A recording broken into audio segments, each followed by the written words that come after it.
Seterusnya Rita, daripada apa yang baru saja kita saksikan itu, kami akan cuba mendapatkan reaksi tentang bagaimana kesan yang diberikan oleh Belanjawan 2021 kepada golongan OKU. Yep. Golongan yang juga pastinya terkesan dan tercabar oleh situasi COVID-19 ini.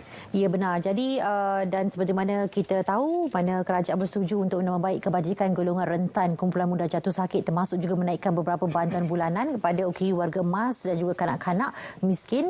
Jadi kita nak mendapatkan pandangan balas daripada seseorang yang kita bawakan secara Skype pada waktu ini, iaitu kita bawakan Profesor Dr. Ruzita Muamin, pensyarah pengajian ekonomi dan pengurusan sains Universiti Islam Antarabangsa Malaysia UIAM. Assalamualaikum, selamat pagi.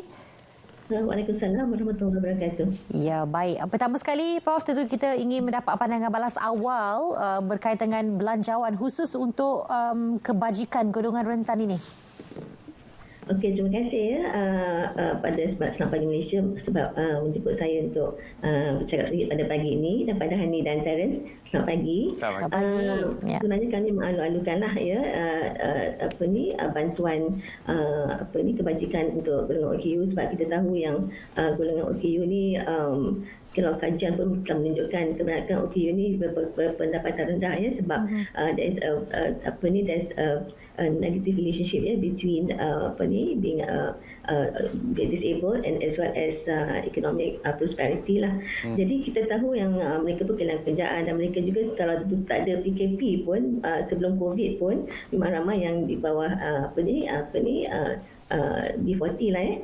Jadi bila dengan adanya bantuan kebajikan ni sedikit sebanyak dapat membantulah, ya, dan ada kenaikan dari segi kadar bantuan bulanan yang seperti yang disebutkan oleh Yang Berhormat Menteri Kewangan tadi, dan kami terima kasihlah kepada pihak kerajaan dan Kementerian Kewangan sebab memberikan kenaikanlah dari segi kadar bantuan, ya. Dan selain daripada itu, kita juga dapati untuk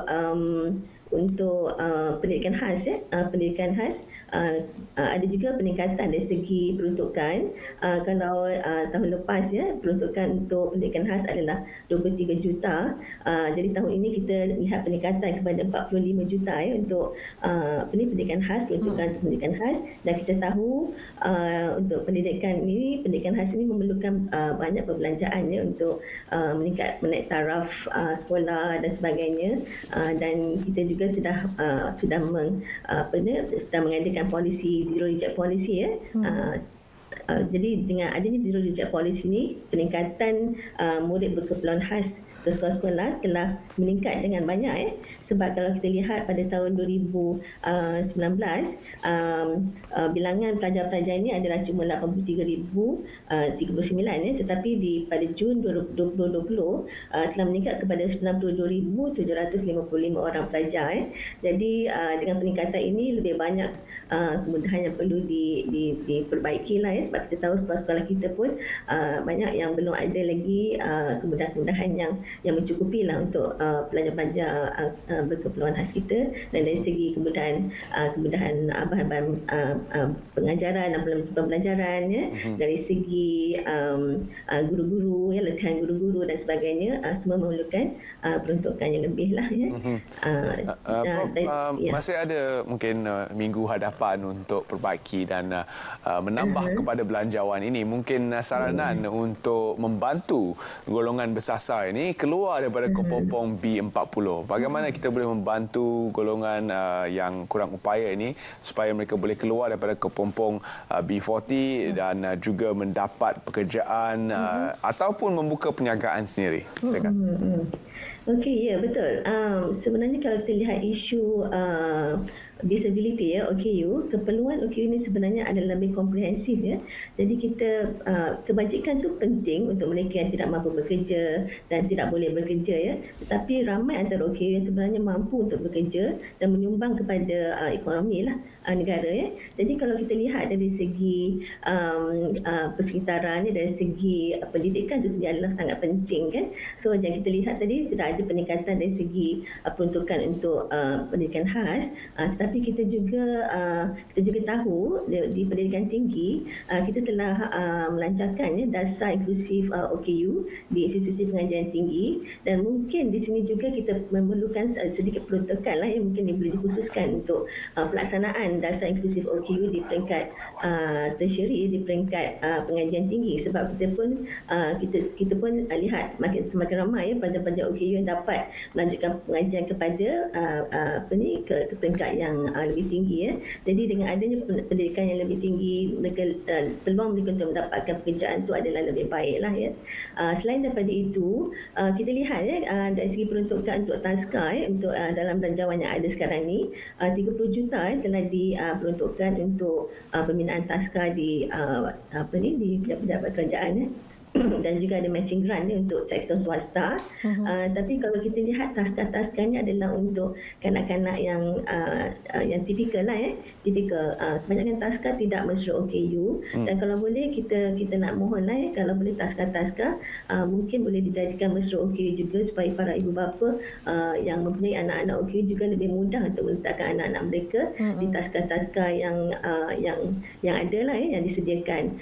Di samping itu dari segi early intervention ni intervensi awal kanak-kanak dan anak OKU sangat penting sebenarnya untuk kita menyediakan pusat intervensi awal, sebab yang ada sekarang ni kita cuma ada Genius Kurnia ya. Genius Kurnia ni adalah intervensi awal untuk autism ya. Jadi kita lihat anak-anak autism ni sebenarnya anak-anak OKU sebenarnya kadang-kadang boleh jika diberi intervensi awal, mereka boleh dilatih dari segi masalah tingkah laku boleh dibetulkan. Jadi bila mereka masuk ke sekolah adalah lebih mudah bagi mereka untuk menjalani pengajian mereka di sekolah, dan guru-guru pun lebih mudah mengendalikan mereka kan. Jadi sampai itu yang mereka yang disleksia mungkin kan, mereka lebih mudah mengikuti pengajian mereka lah. Mungkin kita faham tentang keadaan kanak-kanak ini, kita boleh mencorak sistem pembelajaran untuk mereka seperti autism, ada spektrum autism dan sebagainya. Kita perlu makin memahami situasi mereka. Jadi ini adalah sesuatu yang mungkin diperlukan secara lebih mendalam. Terima kasih kita ucapkan kerana sudi bersama kami pagi ini. Tapi sebelum itu mungkin akhir kata tentang kesan PKPB kepada golongan OKU. Oh, memang sangat terkesan ya, sangat terkesan. Dari segi memang semua kita terpaksa work from home kan, tetapi bagi golongan OKU ada kalanya lebih mencabar, sebab dari segi peralatan ada yang tidak mempunyai peranti dan sebagainya, dan ada juga yang bagi mereka yang mempunyai masalah penglihatan ada masalah dari segi software dan sebagainya kan. Dan dari segi cumanya memang kita faham dari segi keadaan sekarang ini mungkin terdapat kekangan kewangan lah untuk kita memperuntukkan untuk ekosistem yang lebih baik kan untuk OKU. Tapi saya juga berharap kalau kita boleh pihak kerajaan boleh mendapat mengadakan satu national blueprint ya untuk OKU dari segi ekosistem, dari segi accessibility, kemudahan awam, pengangkutan, dari segi itu supaya lebih mudah kita nak bekerja, kita nak pergi ke sekolah dan sebagainya kan, dan kita boleh menyertai penuhlah dari segi penyertaan kami di masyarakat.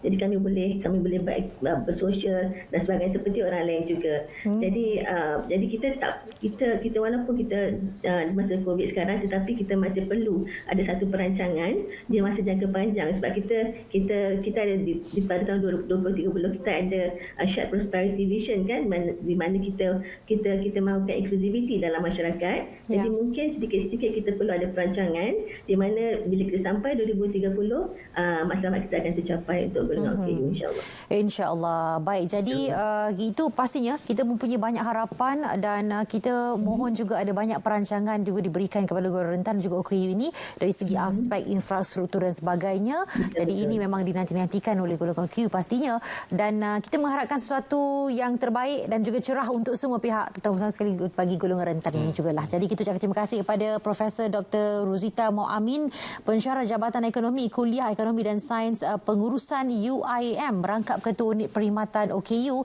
Pejabat Timbalan Rektor Pembangunan Pelajar dan Jalinan Komuniti UIM. Terima kasih sekali lagi, Prof. Terima kasih juga. Assalamualaikum.